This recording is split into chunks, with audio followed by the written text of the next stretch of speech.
શ્રી પૂજ્ય ગુરુદેવને કોટી કોટી વંદન. પૂજ્ય બેનશ્રી, એક પ્રશ્ન છે કે સમ્યક દ્રષ્ટિ જીવને નાયકનો દોર હાથમાં આવી ગયા બાદ ઉપયોગ બહારમાં જાય તો સમ્યકત્વને કંઈ હાનિ થાય છે? ઉપયોગ બહારમાં હોય ત્યારે પણ શું નિરંતર શાંતિ વેદાતી હોય છે? નિર્વિકલ્પ અવસ્થા નથી તેનો કંઈ ખેદ હોય છે? આ ઉપયોગની અટપટી વાત આપ સમજાવવા કૃપા કરશો.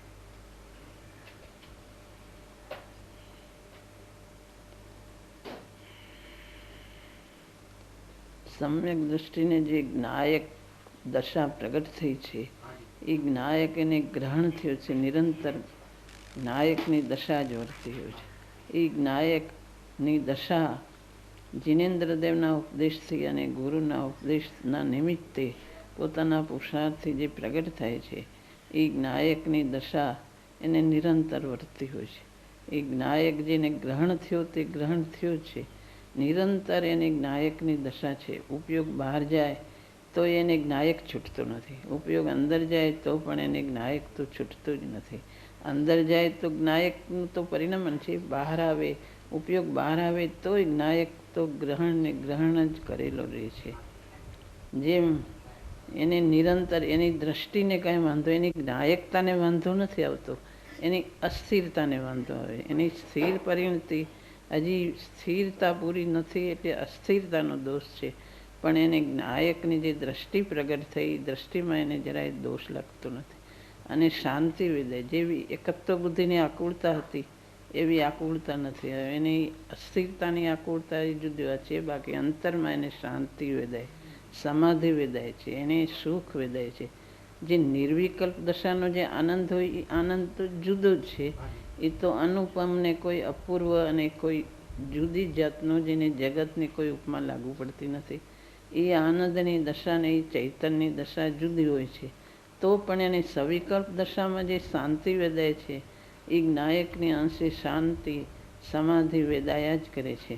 એને બહારમાં એકત્વ ઉપયોગ બહાર જાય તો એને એકત્વ બુદ્ધિ થતી નથી. એ જ્ઞાયકતા બધી વાર એને જ્ઞાયકતા ઊભી જ હોય છે. જે જ્ઞાયક ગ્રહણ થયો એને છૂટતું નથી. જેમ પોતે ઘરમાં ઊભેલો માણસ પોતાને ઘરને છોડ્યા વગર બહાર વાત કરે, ઘરમાં ઊભેલો બહાર વાતચીત કરે પણ પોતાનું ઘર છૂટતું નથી, ઘર છોડીને બહાર જતું જ નથી. જે ચૈતનનો દોર હાથમાં આવ્યો એ ચૈતનનો દોર એને છૂટતો જ નથી. એની બહાર વધારે પરિણતિ બહાર જાતી નથી. એને મર્યાદા રહે છે. મર્યાદાથી બહાર ઉપયોગ મર્યાદા ઉપરાંત બહાર જતું જ નથી. એની ભેદજ્ઞાની ધારા નિરંતર વર્તે છે. હું આ ચૈતન્ય વિભાવ છે એટલે વિભાવમાં એકમેક થઈને બહાર જતું જ નથી. ચૈતનનું ઘર જે ઘર પોતે છોડતો જ નથી. જ્યારે ઉપયોગ અંતરમાં જાય એના હાથમાં જ છે. એનો માર્ગ સરળ થઈ ગયો છે. જ્યારે એને પોતા તરફ પરિણતિ આવે તો નિર્વિકલ્પ દશા પણ એને પોતાના હાથમાં છે. પણ અસ્થિરતાને લઈને એની ભૂમિકા પ્રમાણે એની નિર્વિકલ્પ દશા થાય છે. એની ઘર તો એનું છૂટતું જ નથી. ગમે તેવા પ્રસંગમાં પણ એ જ્ઞાયકનું ઘર એને છૂટતું નથી. ગમે તેવા વિકલ્પ આવે કે ગમે તેવું બહારના પ્રસંગો ઉદયો આવે તો પણ એને જ્ઞાયકનું ગ્રહણ જ્ઞાયક તો છૂટતું જ નથી. જ્ઞાયક ઘરમાં ઊભેલો માણસ બહાર વાતચીત કરે કે બહારના કોઈ પ્રસંગમાં જે પણ એ ઘર છોડીને બહાર નથી જતો.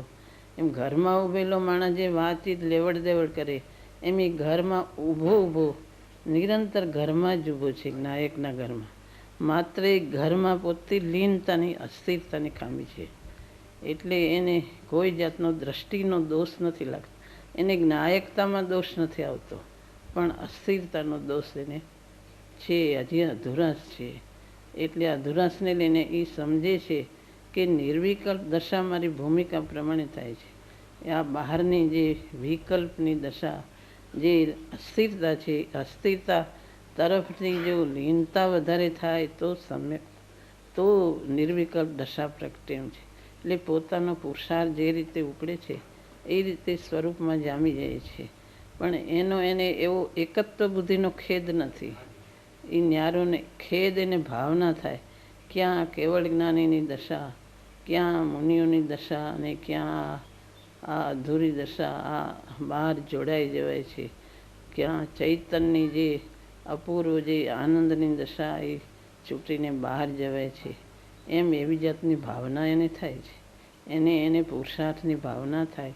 પણ એ ખેદ હઠ કરીને એવી રીતે હઠ કરતો નથી, પોતાની સહજ પરિણતિ પુરુષાર્થ કરે છે, પ્રમાદ કરતો નથી. પુરુષાર્થની દોરી હાથમાં જ છે, ઉપયોગને બહાર વધારે જવા દેતો નથી. સ્વરૂપ તરફ દોરીને ખેંચા જ કરે છે. બહાર વધારે જાય તો પણ નાયકનું જે ગ્રહણ થયું એના તરફ જ પોતાની દોરી ખેંચા જ કરે છે.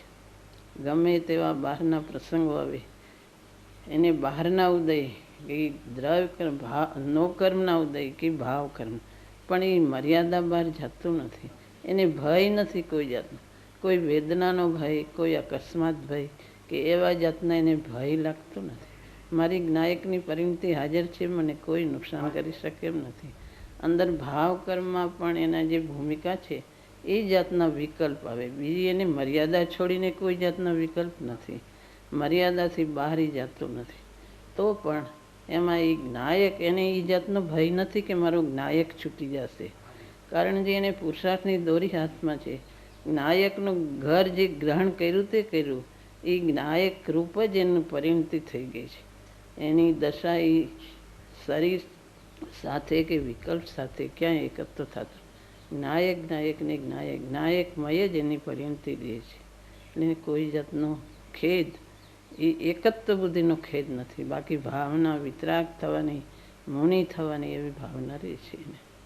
પણ એની દ્રષ્ટિને દોષ લાગતો, નાયકતામાં દોષ નથી લાગતો. હા, લડાઈ વખતે પણ નાયકતા એની હાજર જ છે. એવા બહાર પ્રસંગોમાં ઊભું છે કે આ રાજનો રાગ છૂટતો નથી, એટલે આ લડાઈમાં જોડાવવું પડે છે.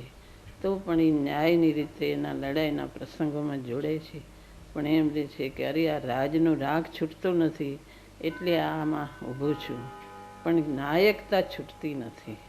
નાયક એને મર્યાદા બહાર વિકલ્પ, એના રાગદ્વેષના વિકલ્પ મર્યાદા બહાર જતા નથી. એની પરિણતિ એ પોતે જાણે છે અને જે એને સમજે તે જાણી શકે છે. બાકી બહારથી જે ગ્રસ્તાશ્રમમાં રહેતા હોય એની પરિણતિ ઓળખવી મુશ્કેલ પડે, કારણ કે ચક્રવર્તીના રાજ હોય, લડાઈના પ્રસંગો હોય, એમાંથી એની પરિણતિ ઓળખવી મુશ્કેલ પડે. પણ એની પરિણતિ અંતરમાંથી ન્યારી જ રહે છે.